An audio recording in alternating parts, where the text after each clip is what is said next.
Iman tingkat yang kedua, iman daripada ilmu. Iman daripada ilmu. Apa itu iman daripada ilmu? Iman daripada ilmu ataupun iman ilmu adalah iman orang yang belajar. Buka kitab, tutup kitab, belajar. Belajar betul-betul akidah sifat 20. Belajar betul pegangan akidah ahli sunnah wal jamaah. Belajar kitab yang kecil, Faridatul Faraid, baca lagi kitab Safinatun Najah, baca lagi kitab Durus Samin, baca lagi kitab apa? Aqidatul Najim, dan macam-macam kitab lah, Jauharatul Tauhid dan sebagainya. Dia belajar walaupun sekadar ilmu fardu ain. Orang macam ini ilmu, iman dia iman ilmu. Iman ilmu ni sah. Iman ilmu ini sah. Apa maksudnya sah? Sekiranya dia beramal, kalau kecil sekalipun Allah pandang. Kalau kecil sekalipun Allah pandang dan Allah timbang, dan Allah akan bagi kebajikan dia. Seperti ada disebut dalam satu hadis yang panjang. Ada hadis yang panjang, ada seorang hamba Allah waktu hidup semua kejahatan dia buat, kebaikan dia tak ada, ataupun kebaikan dia terlalu sedikit. Nanti waktu akhirat, bila datang Allah timbangkan amal dia, maka diletakkan amal jahat dia di sebelah kiri. Tengok di sebelah dacing sebelah kanan untuk diletakkan amal kebaikan, tak ada, kosong. Amal buruk dia tu setinggi gunung. Allah gambarkan dosa tu seperti dirupakan dengan besar. Maka terjongkit macam tu, berat yang jahat, amal jahat dia. Dia dah sedih. Dia dah sedih. Tiba-tiba datang seorang pemuda yang cantik, bawa satu kertas saja. Diletakkan kertas itu atas timbangan dacing sebelah kanan yang kosong tadi. Letak saja, menurun. Terkejut dia. Apa kertas ini? Rupanya ditengok dalam kertas tu ada catatan La ilaha illallah. Maka dia tanya, Tuan siapa ni? Aku adalah Muhammad, Rasulmu. Dan ada pun yang ini adalah ucapan yang kamu sebut, La ilaha illallah, daripada hati kamu yang ikhlas. Nampak tak? Jadi kalau orang itu ada iman, iman ilmu, maka amal dia sekecil mana pun Allah timbang. Cuma iman ilmu ini tak kuat. Iman ilmu ini tidak kuat. Tidak kuat untuk mendorong kita nak buat kebaikan. Pada masa yang sama, dia tidak kuat untuk menghalang kita daripada buat kejahatan. Dan tak kuat juga untuk kita menanggung ujian. Baru kena ujian sikit, biasa niaga dapat RM66,000, hari ni niaga dapat 60 sen je. Ya tak? Terus kecewa. Itu maksud dia, tak mampu nak menanggung ujian.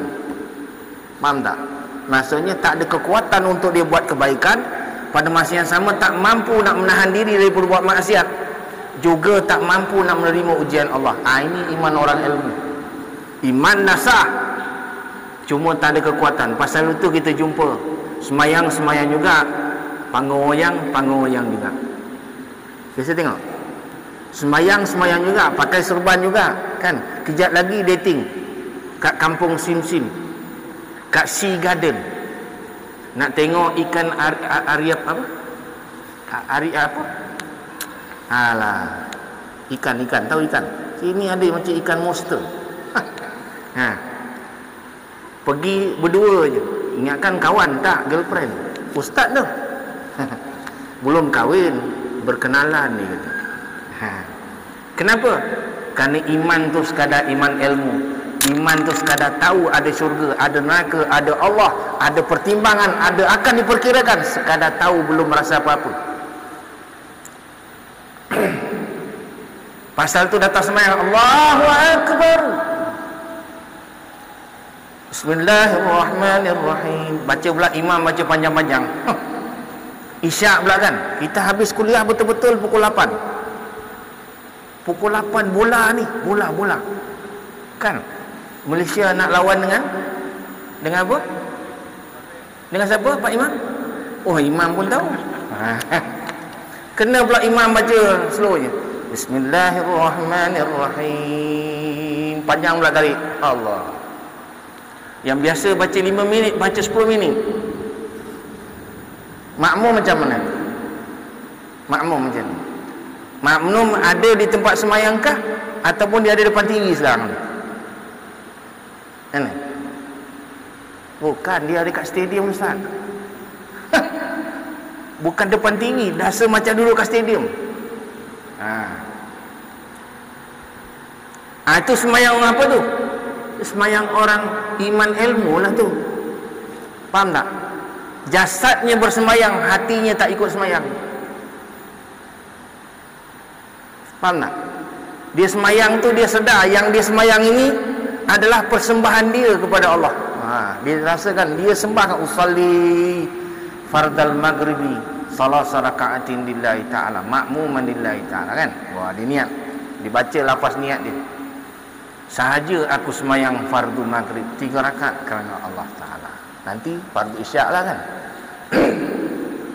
Dia niat, dia rasakan amal tu daripada dia. Dia buat tu tak mengharapkan apa-apa. Tidak kerana nak riak, nak tunjuk-tunjuk dengan orang. Tidak pula kerana nak glamour. Sembayang ni nak glamour benda, kan? Ini urusan kau dengan Allah, maka dia tak nak glamour. Dia buat itu sembayang tu, dia sedar yang dia buat itu kalau tak buat neraka menunggu, maka dia takut neraka Allah. Dia buat kerana takut neraka, tak masuk neraka.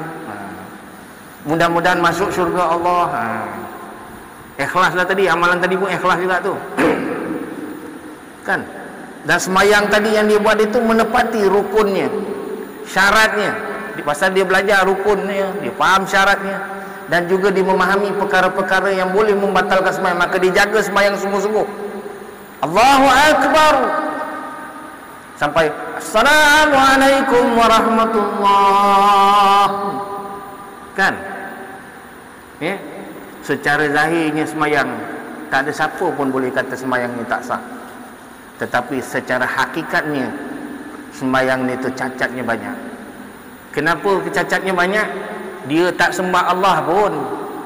Dia waktu berhadap, jasadnya berhadap pada Allah, rohani dan rohnya tak berhadap pun dengan Allah.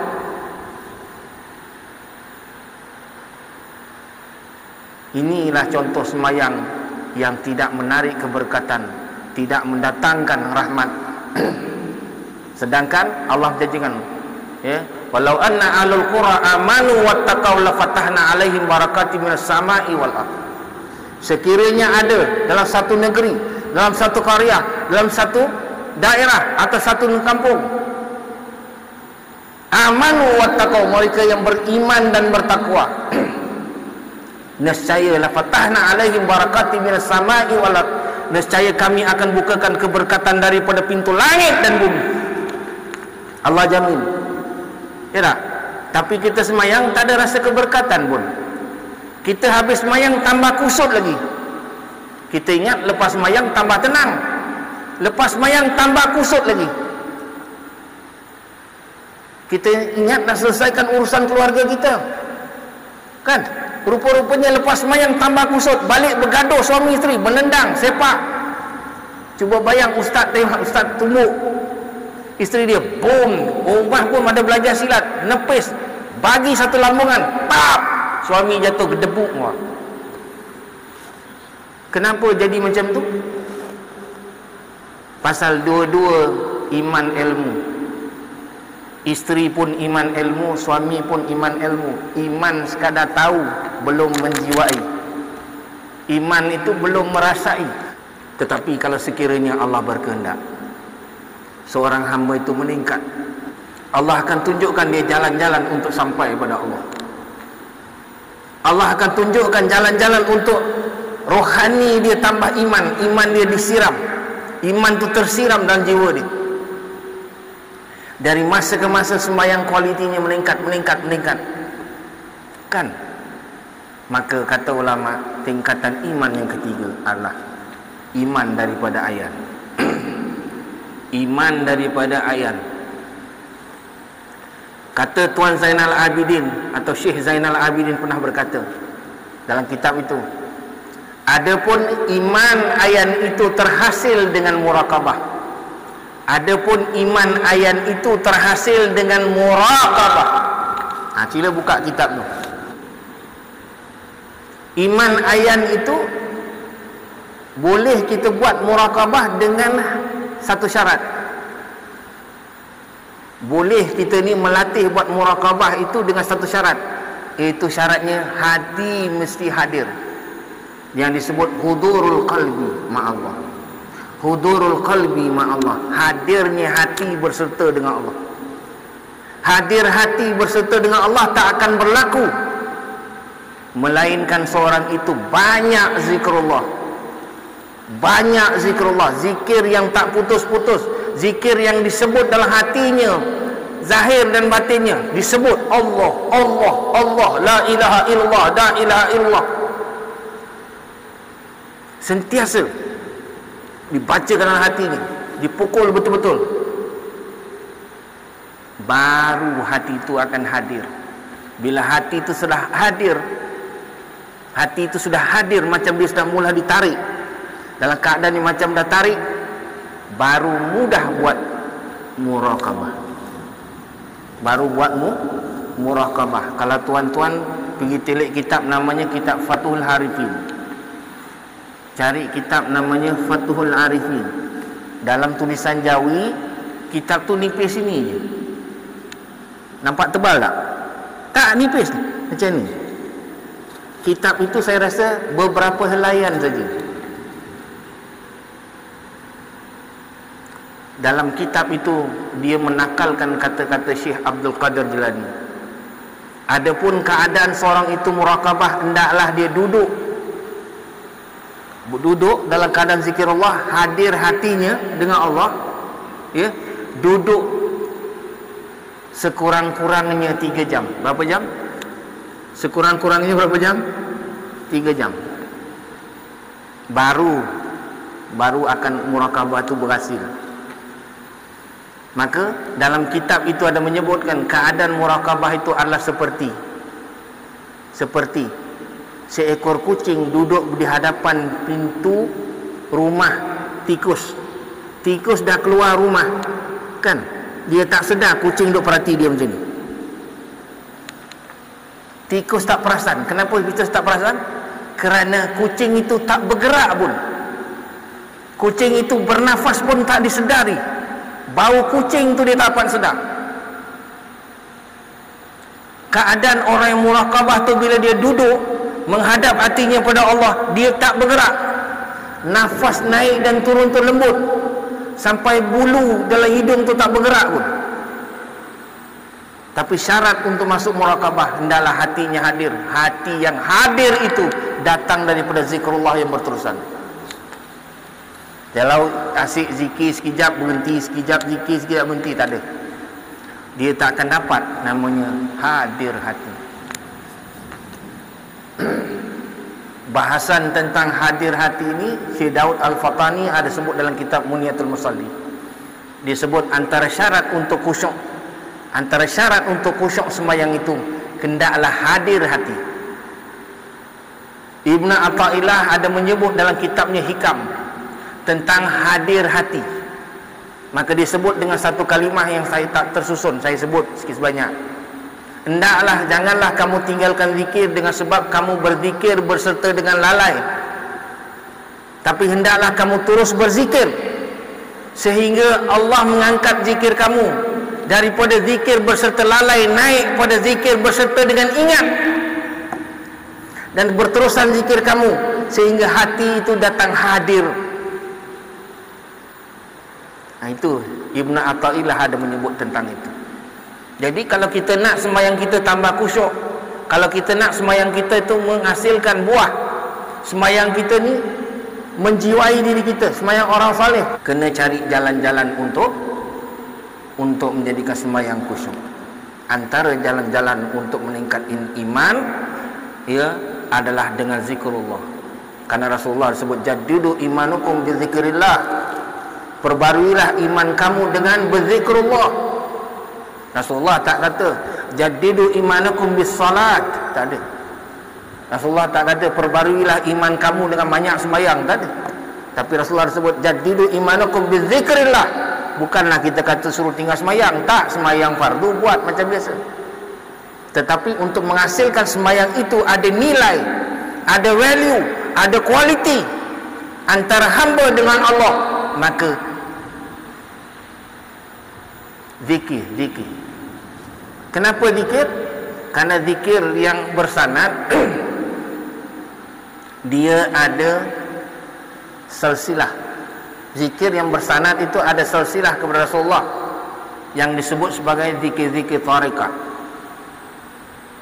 Bila seseorang itu berzikir dengan betul, dengan istiqamah, dengan hadir hatinya, lama kelamaan dia akan merasai dengan zikirnya nanti besok, ya, hadir hati. Dia zikir ke, dia semayang ke, dia buat jalan ke, dia mengajar ke, dia buat apa pun, rasa Allah sentiasa memerhati dia.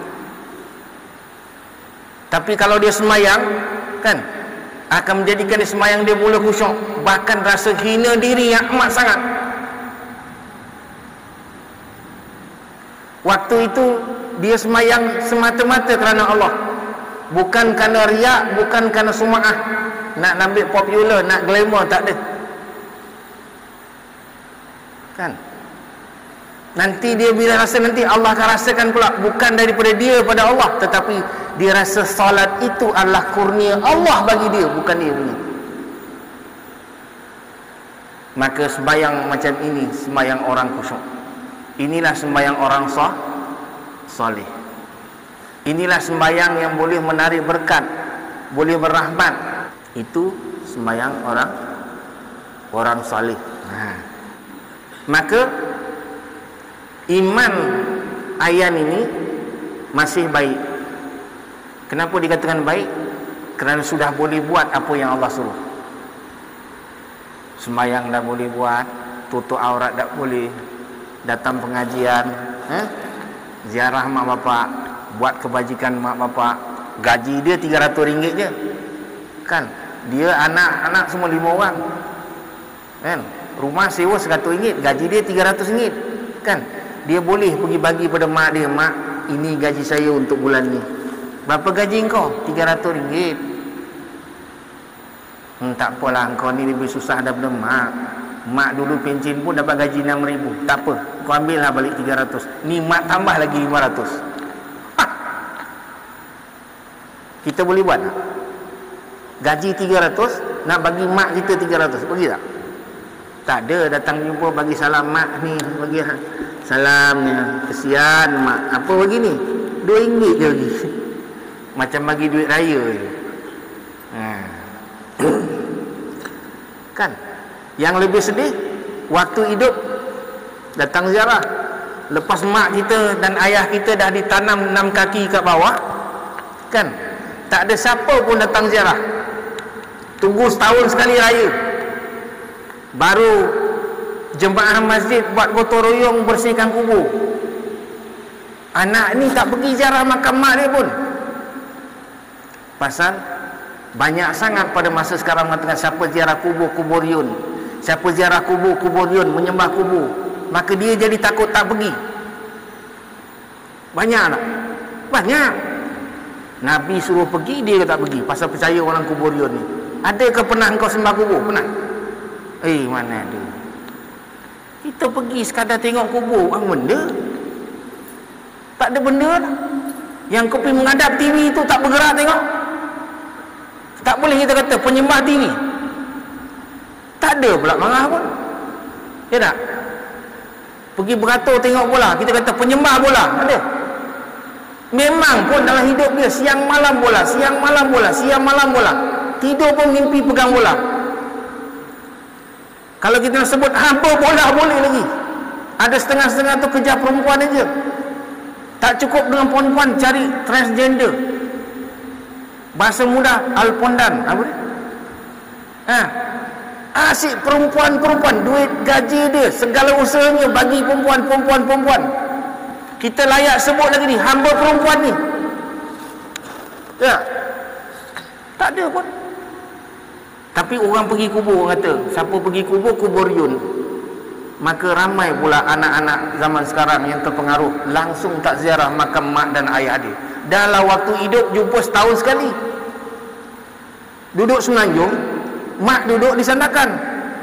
Sandakan pula tak duduk di tengah bandar ni, duduk kat pulau. Kan? Walhasil anak tak balik. Awasal tak datang. Awasal tak datang. Harga tiket Asia mahal mak. Ya, anak orang lain sampai. Anak dia dah bertahun tak sampai. Waktu hidup tak boleh nak berbakti pada mak ayah. Nak harap lepas mati nak berbakti pada mak ayah.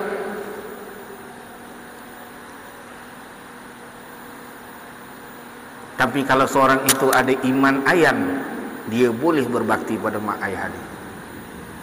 Dia miskin macam mana pun dia boleh berbakti pada mak dan ayah dia. Dia boleh berbakti pada agamanya, susah macam mana sekalipun.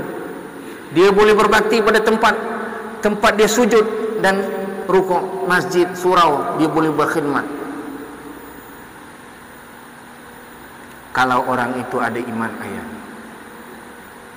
Kalau Allah kasih bagi seorang itu untuk meningkat, Allah akan bagi dia petunjuk, hidayah wa taufik. Allah akan bagi petunjuk, hidayah, dan Allah akan bagi taufik. Allah akan bagi dia seorang guru yang dikatakan guru yang mursyid.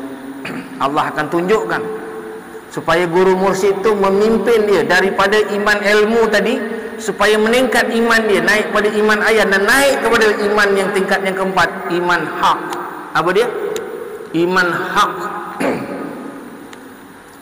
Iman orang hak ini dia tak rasa perbuatan itu dia punya. Yang dia sembahyang itu dia tak rasa sembahyang itu dia punya, tetapi itu adalah kurnia Allah yang Allah takdirkan dia dapat sembahyang. Kerana dia sedar, kerana dia tahu. Ya?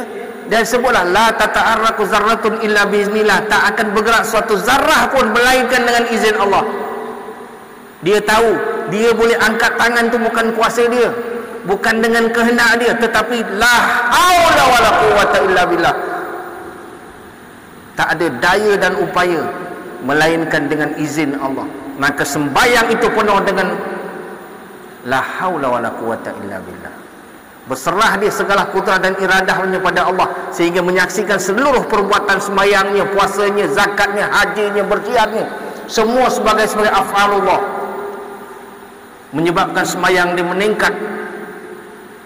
Bila dia sembahyang yang tenggelam dengan Allah, tenggelam dengan Allah. Seperti sembahyang yang telah digambarkan dalam sejarah yang berlaku pada para sahabat. Berapa banyak sahabat yang bekerja menjaga, kan, jadi sentri, jaga tau, duduk di perbatasan, sementara menjaga tu sembahyang Allahu Akbar, sembahyang sunat, sudah Allah. Datang musuh-musuh Allah daripada perbatasan, bila tengok ada seorang aja duduk jengket-jengket sembahyang tu, dia ambil peluang, ambil kena apa tu? Kenapa tu? Kena panah, arrow, kan, kena arrow, panah, zap. Kalau kita macam mana? Dah tumbang dah. Sahabat itu tak tumbang, dia tahan, dihabiskan sembahyang dia. Pop datang kali kedua, pop datang yang ketiga.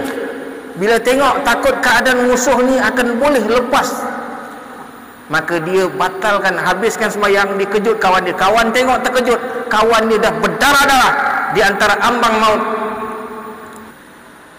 Mana datang itu? Dia rasa manis dalam solat 2 rakaat dia tu. Allah. Mereka itulah yang mencapai fazkuruni azkurkum. Ingatlah akan aku, nescaya aku ingat pada kamu. Hakikatnya, pasal mereka dah ingat Allah benar-benar, akhirnya Allah ingat pada mereka, menyebabkan dia lupa perbuatan itu perbuatan dia. Dia tenggelam dalam kelazatan yang Allah limpahkan pada hati dia orang. Faham tak? Inilah sembahyang yang khusyuk. Inilah sembahyang yang lepas daripada syirik yang khafi dan jali. Ini contoh yang pernah berlaku pada Sayyidina Ali radhiyallahu anhu, dan kisah ini tak ada siapa pun boleh menafikan pasal kejadian itu telah dilihat oleh ramai orang. Satu mata Sayyidina Ali kena panah. Ada kata kat betis, ada kata kat dada. Tak tahulah, yang paling banyak kata di belah betis. Kan?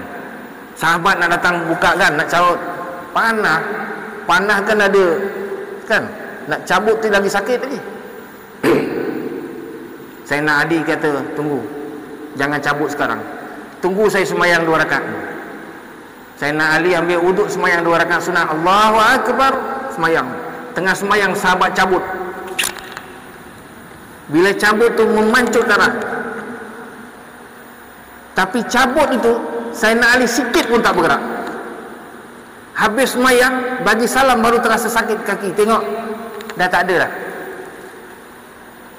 Apa yang menyebabkan semayang dia sampai begitu? Kerananya dia tenggelam dalam mengingati Allah. Tenggelamnya amat sangat. Kerana kedudukan imannya Allah. Iman dia iman hak. Orang macam inilah semayang 2 rakaat. Ada seorang sahabat, saya lupa nama dia, tapi berlaku ini belah-belah Bahrain, belah-belah negeri Arab yang jauh. Pernah tentera Islam nak pergi, kan, nak melintas ini dikatakan macam sungai yang panjang ataupun macam laut. Nak kena pergi, nak semberang. Sahabat-sahabat dah sampai dah dekat tebing.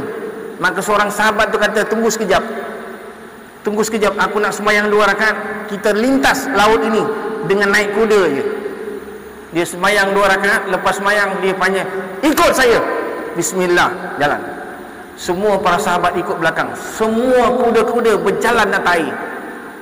Kita nak jalan atas air pun tenggelam. Tosa kata nak bawa kuda, Tosa nak bawa kereta, tenggelam. Kan, kalau banjir sini ada bawa kereta tak? Bawa kereta yang besar sikit lah. InsyaAllah tak ada apa lah. Tapi sahabat, dia semayang 2 rakaat saja, kuda pun boleh jalan atas air. Cuba fikir, kenapa begitu? Kerana iman mereka iman hak, iman yang sebenar, iman yang telah mentauhidkan Allah, telah mengesakan Allah pada zatnya, sifatnya, pada asma'nya dan pada af'alnya. Karena itu bagi mereka telah merasai apa yang Rasulullah sebut halawatul iman, kemanisan iman. Mereka para sahabat, orang saleh dan para sahabat, mereka telah merasai tentang kemanisan iman. Kita sekarang ini rasa apa? Manis ke tawar? Manis ke tawar? Lagilah tawar. Lagi semayang lagi tawar. Cuba semayang tarawih 40 rakaat. Sekarang baru buat 23 rakaat, 3 tu witir kan, 20 tu tarawih. Itu pun 8 yang penuh. Kan, nak masuk 20 je, 8 nak masuk 9 dan 10, tengok kosong dah. Tengok imam dan tausiah ayat depan. Kebetulan Covid, musim Covid dulu macam tu lah, 2-3 orang kan. Tapi sekarang dah tak ada Covid macam tahun ni. Ramai Ustaz? Ramai ya, alhamdulillah. Memang wasandakan luar biasa. Alhamdulillah, syukur. Kemudian kata ulama, iman pada martabat yang kelima adalah iman hakikat. Iman hakikat ni adalah milik para nabi dan alaihi wassalatu wassalam. Para anbiya alaihi wassalatu wassalam, turunan para nabi-nabi, dicapai oleh para awliya yang pada makam-makam yang tinggi saja. Tak payahlah kita bahas tentang sembahyang mereka, kan, kerana sembahyang mereka jauh daripada apa yang kita boleh nak bayangkan. Kerana mereka merasai luar biasa, luar biasa. Jadi saudara-saudari yang kasih sekalian, soalan ni, bagaimana kita nak sampai ke sana? Ya dah. So kita buat satu analogi lah yang paling rendah dan paling mudah. Kita duduk di Putrajaya. Katalah kita duduk di Putrajaya. Kita disuruh pergi kat Johor. Kita disuruh pergi kat Johor. Johor itu di selatan tanah air, Semenanjung lah kan. Tetapi kereta dia kereta Ferrari menghadap ke Pulau Pinang. Tak payah Ferrari lah, kata jet lah katakan, menghadap ke Pulau Pinang. Sampai tak ke Johor? Sampai tak ke Johor? Sampai. Kapal terbang kau ni menghadap pergi Pulau Pinang. Pulau Pinang tu ada ke utara, Johor tu ada ke selatan. Sekarang kau naik kapal terbang menghadap ke utara. Sampai tak Johor? Takkan sampai. Walaupun naik roket sekalipun, berjalan memusa bumi itu 60 kali pun takkan sampai ke Johor. Betul tak? Kenapa? Karena arah itu tidak betul. Betul. Arah itu tidak betul. Sepatutnya dia pergi ke selatan, dia menghadap ke utara. Soalan dia, kenapa kita tak khusyuk? Kenapa kita ni tak khusyuk semayang? Ya. Jawapan dia adalah, kalau Allah suruh kita ni menghadap pada Allah, yang sebenarnya kita hadap, yang kita muwajjah, yang kita tawajuh pada dunia, itu aja. Kedudukan hati kita berhadap pada dunia. Tak ada habis-habis, semua urusan dunia. Celik mana, tutup mata, semua dunia. Tak ada masa nak ingat Allah. Hati langsung tak ingat Allah. Itulah masalah dia. Masalah kita telah berjaya dipesongkan oleh iblis yang duduk dalam hati kita, namanya khannas. Maka kita kena betulkan arah kita sekarang. Kerana orang yang dia nak jalan ke Johor, walaupun jalan kaki kan, dia bertolak dari Putrajaya ke Johor, memang menghadap ke Johor, InsyaAllah seminggu sampai. Berbanding dengan naik jet tadi, bertahun pusing dunia tu, takkan sampai ke Johor. Betul tak? Macam itulah kita ni tuan-tuan. Kalau kita ni dah beramal bertahun, umur dah nak mencencah masuk kubur sekarang ni, kita tak sampai meningkat dalam sembahyang kita. Sembahyang kita tak ada khusyuk pun. Sembahyang kita makin lama makin kacau, makin lama makin serabut. Jangan salahkan orang. Perhatikanlah hati kita menghadap ke mana. Maka hadapkan hati ini pada Allah. Tapi nak hadapkan hati ini pada Allah tak semudah yang seperti kita faham. Bukan asal kita duduk kita, oh dah ada Allah. Allah tak bertempat, Allah tak berarah. Allah zat yang esa, bukan jisim, bukan jirim, bukan jauhar, bukan arat, mengambil rupa dan bentuk, tak berpihak, tak ambil bahagian, tak ambil ukuran. Kan? Bagaimana kalau tidak dididik oleh ulama yang namanya guru yang mursyid? Maka doktor pakar pada membedah penyakit hati itu namanya guru yang mursyid. Guru mursyid. Kalau orang itu ada kencing manis, kalau orang itu ada kanser, ya tak? Kita pergi berubat ke hospital pakar lagi, pergi jumpa doktor-doktor pakar lagi, pasal kita ingin kita ni selamat, kita ni sembuh daripada penyakit-penyakit yang bahaya tadi. Betul tak? Tapi seteruk-teruk pun kita penyakit-penyakit lagi, paling hebat pun kita mati je. Paling-paling hebat pun kita mati. Kenapa Pak Haji itu mati? Kencing manis teruk sangat. Kenapa Pak Haji itu mati? Forensik kata Haji itu jantung tersumbat, kolesterol banyak. Betul tak? Tetapi penyakit-penyakit hati ni kalau kita biarkan, ada takabur, ada riak, ada ujub, ada sum'ah, ada hasad dengki, kita biarkan tanpa diobat, dibiarkan, nanti besok bukan sekadar kita mati, kita bawa itu sebagai bekal di akhirat nanti, ditimbangkan, dicampak dalam neraka Allah, kekal pula di situ.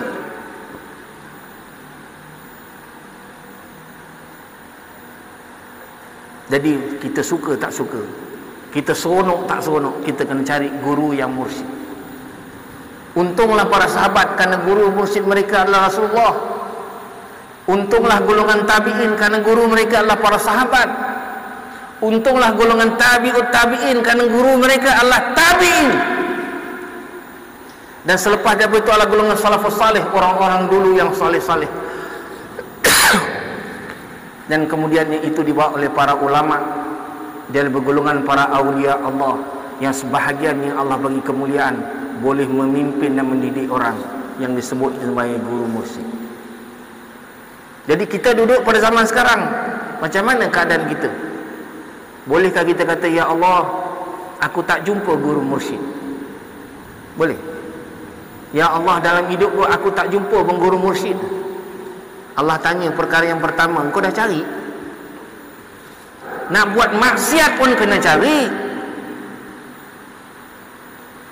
Maksiat tak datang pada kita, melainkan kita kena cari. Orang ambil toto, kedai toto datang kat dia ke? Dia pergi cari kedai toto. Siapa?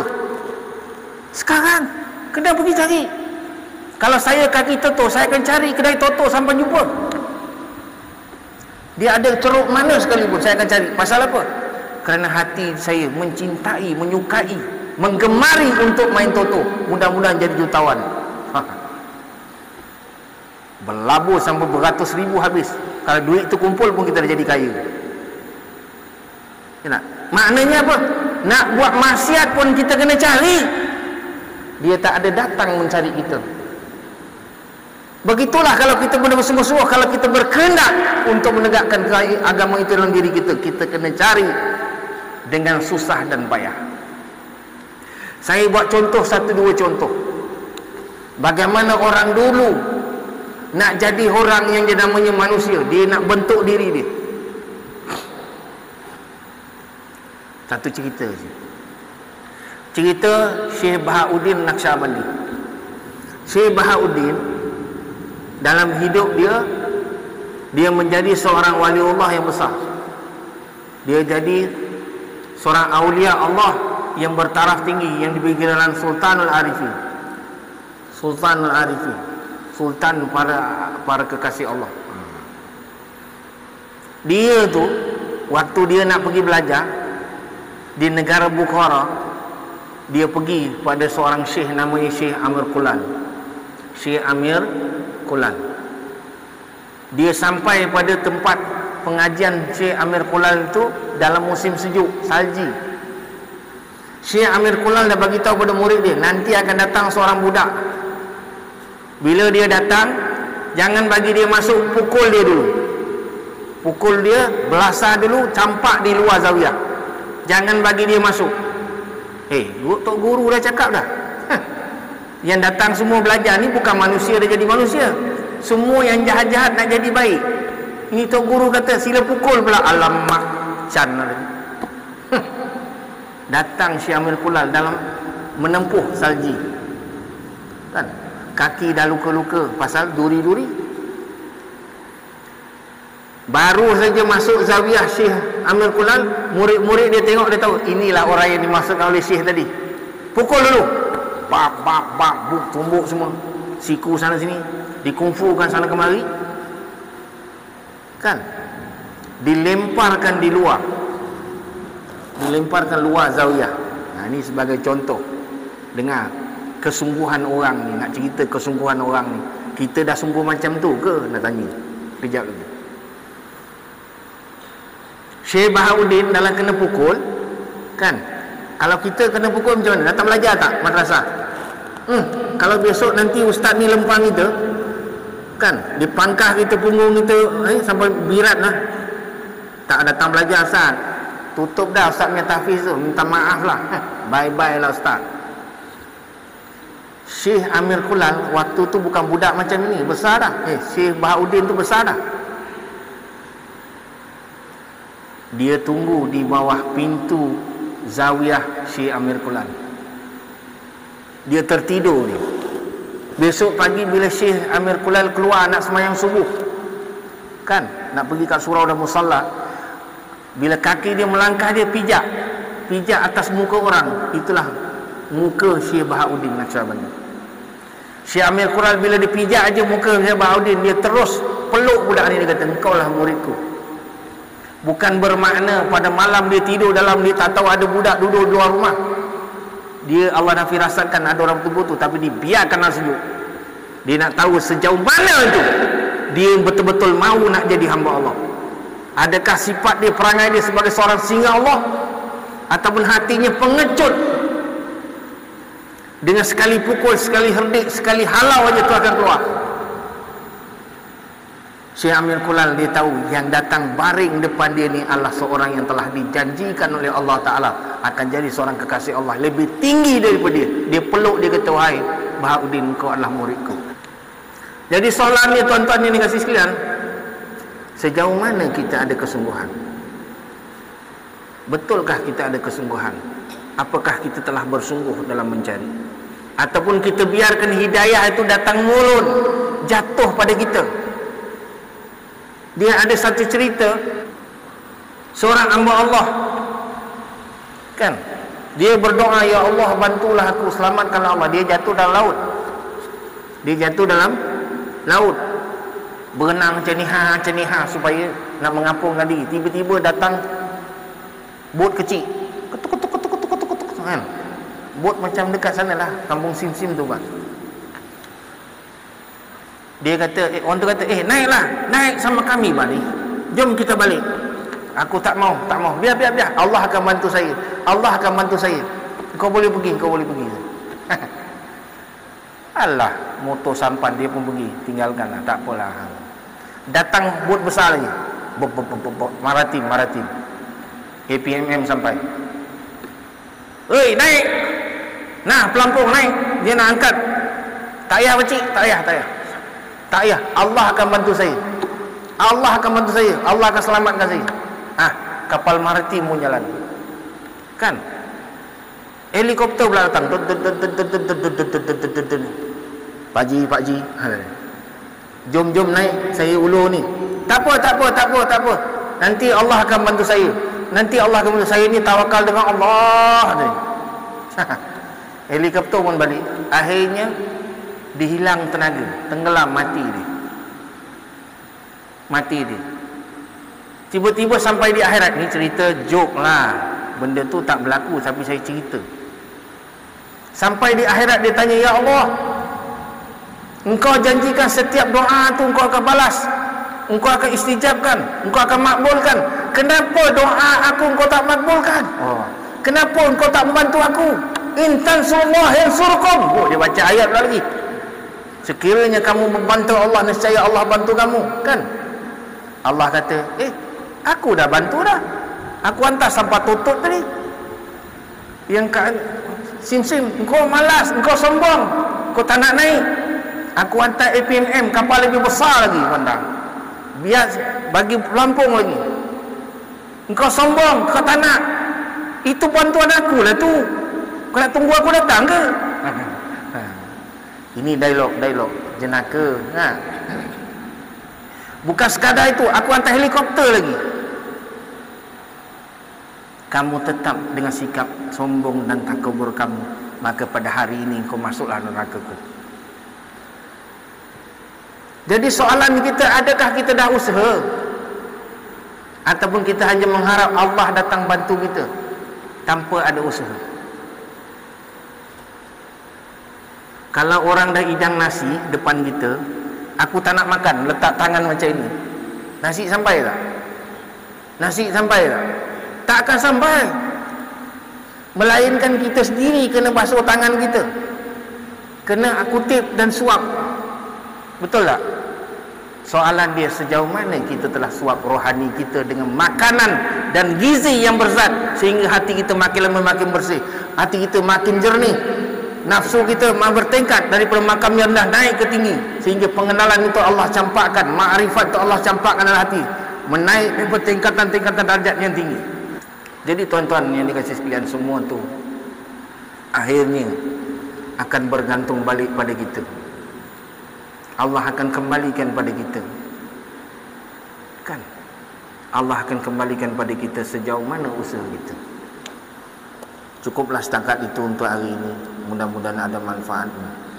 Kalau ada salah dan silap itu dari segi ilmunya, dari segi perkataannya, dari segi faktanya ada beza, ada kesilap, saya mohon ampunan maaf. Karena itu datang daripada kejahilan saya, dari kelemahan saya, kekurangan dan kebodohan saya. Sekiranya apa yang disampaikan itu ada kebenaran, terimalah, karena yang datang itu datang daripada Allah. Mudah-mudahan ada manfaat untuk kita dunia dan akhirat. Aku liqauli hadza astaghfirullah li wa lakum fastaghfiru wallahu ghafurur rahim. Assalamualaikum warahmatullahi wabarakatuh. Kita mengakhiri majlis kita dengan tasbih kifaran sutra. Subhanallah hamdika asyhadu an la ilaha illa anta astaghfiruka wa atubu ilaik. Bismillahirrahmanirrahim. Wal asri innal insana lafi khusr illa alladziina aamanu wa 'amilus solihati wa tawassaw bil haqqi wa tawassaw bis sabr.